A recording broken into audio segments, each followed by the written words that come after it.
to the SwiftCase Productivity Podcast. My name is Adam Sykes, founder of SwiftCase, the professional productivity platform. And today we've got our usual team members with us. We've got Craig McCarthy, development manager at SwiftCase. I'm Phil Whitby, developer at SwiftCase. Okay, and also today we've got a special guest with us. We've got Daniel Bourne from Catalyst DO Performance Solutions. Hello.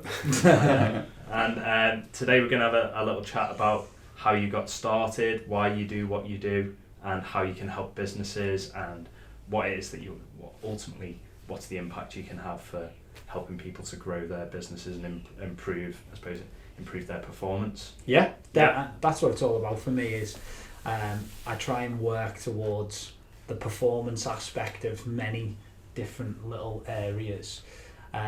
Specialise in coaching, but after that, resilience workshops, stress management workshops, and then also coming soon, so to speak, I'll be doing mental health first aid training, and then follow on sort of implementation, because at the minute, mental health's such a hot topic. It's kind of one of those things where, for me, one of my catchphrases, if you will, is vision into action. So it's great that people want to invest in mental health first aid and stuff like that, but actually the most important part is the next step.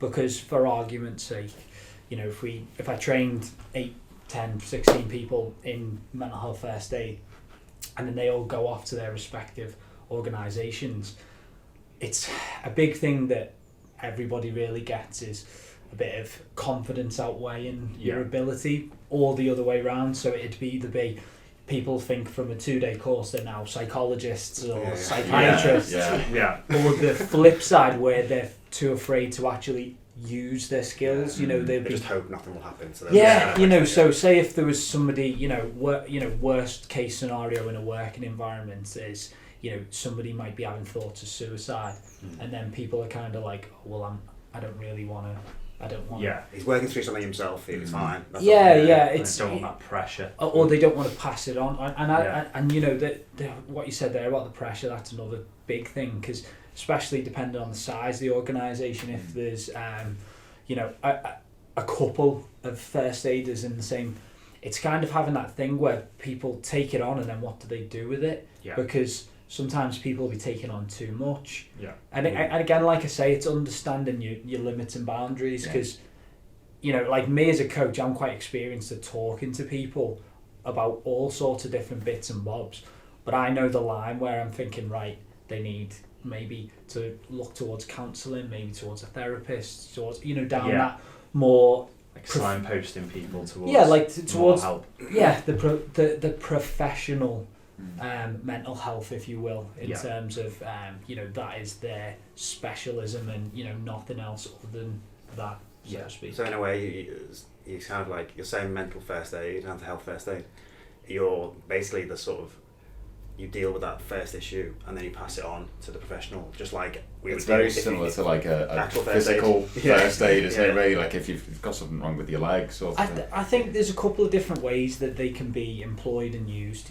I think one big one is it's trying to help people understand stigma. Where, like, say for argument's sake, like for me, a big one is like people, like another part of my background is I'm an NLP practitioner, neuro-linguistic programming. So for anyone who doesn't know what that is, the way I would put it is it's using thoughts, attitudes and behaviours, and obviously language as well, to actually like try and proactively create a better life for yourself and improve your results. So actually language, I feel, is quite an important thing. So small things like, if somebody is, I don't know, maybe a bit erratic in their behaviour, not necessarily to a point where they need any sort of, they might just be a kind of overbearing person at times, or they might be a bit, how can I put it, bit temperamental, shall we say. People would use the word psycho. It's quite a common word that people say, psycho then. Well, actually, if we think about it in its sort of lowest form, a psychosis is actually a really serious thing. So switching that across to then think, right, if you're a mental health first aid and you're like, actually you shouldn't really use that because explain psychosis a little bit more detail, it'll make people think then. Because again, it's all about stigma, isn't it? Because when people say mental health, it's almost like there's always some sort of people get. Yeah. So you would resist labelling something as mental health because you know that person doesn't want the label. So in a way, you resist actually helping them. Yeah, in a way, and I think again, a big thing is getting the conversation going. Yeah. Where, you know, so people are sort of feel free and happy to actually express themselves rather than going down the long-term sick route or even, you know, absenteeism. That's a gigantic problem because, I mean, you know, I don't want to go stats, even though I do like stats. You know, 17.4 million working days were lost last year to mental health related things. Yeah. And, you know, on top, like, it costs the government between 33 and 42, or sorry, not the government, businesses, 33 and 42 billion pounds a year in mental health related costs. You know, when you're talking about first one, absenteeism, as in you know, not ineffective but less effective workforce. You've got your working days, as we're talking about there. Then the additional pressures on the rest of the team, because obviously if you're in a small team, especially SMEs, somebody's missing, that gap is felt.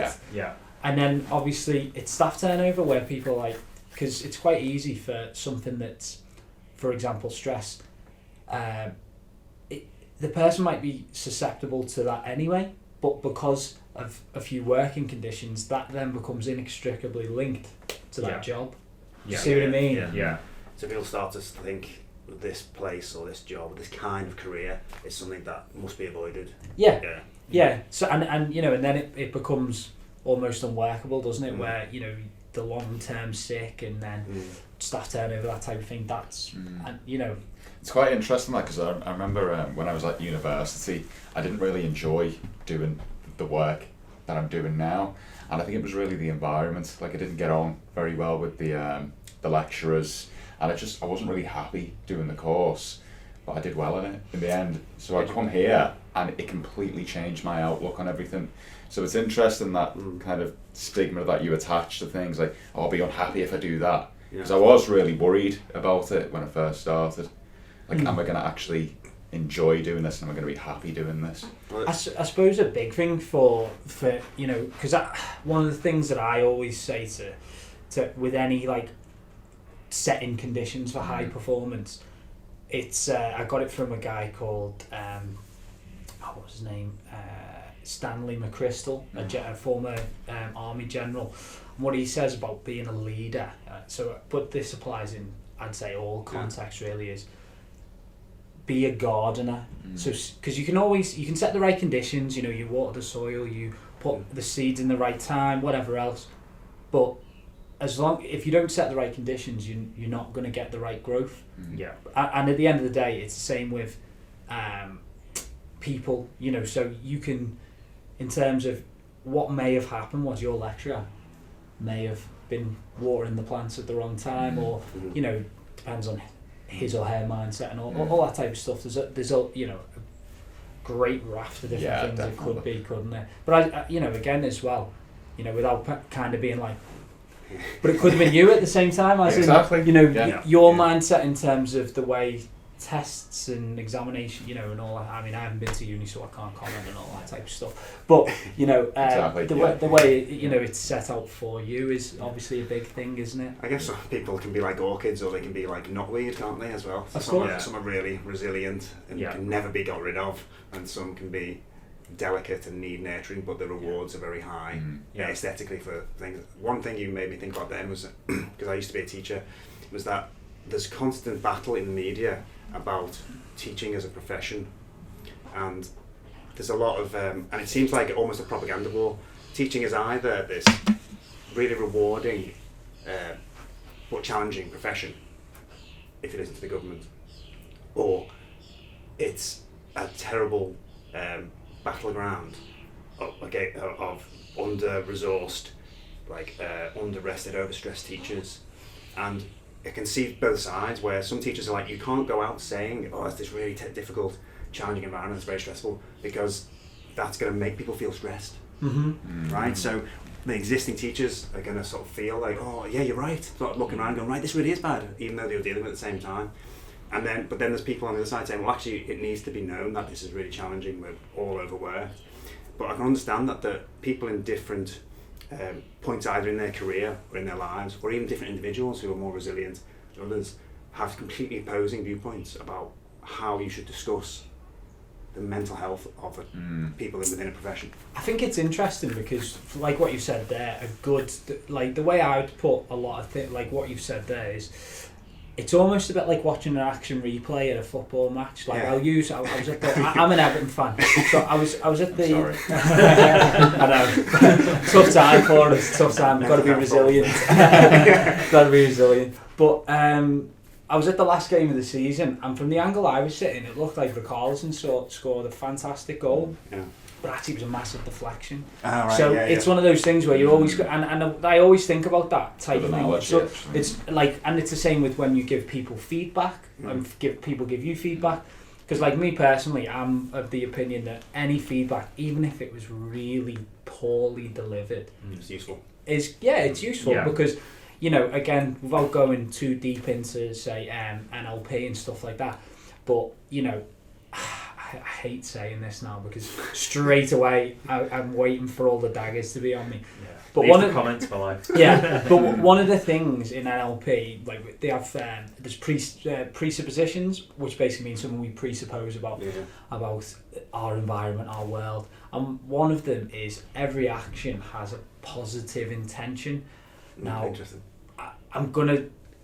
I don't want to talk about any extreme crime or anything like that, but if you apply it to like most things in life, for example, if someone gives you really bad feedback and they say like, I don't know, I don't like your shirt, or you know, you did that really badly, whatever, even if you're like, oh God, that's really irritating, actually their positive intention is to, you know, make you... Don't wear that shirt again. Yeah, that shirt doesn't suit you, or you know, you've done something in the past. So for me, it is really good, but again, that's my mindset. I've got the growth mindset. If you were talking about Carol Dweck, and you know, it's that type of thing.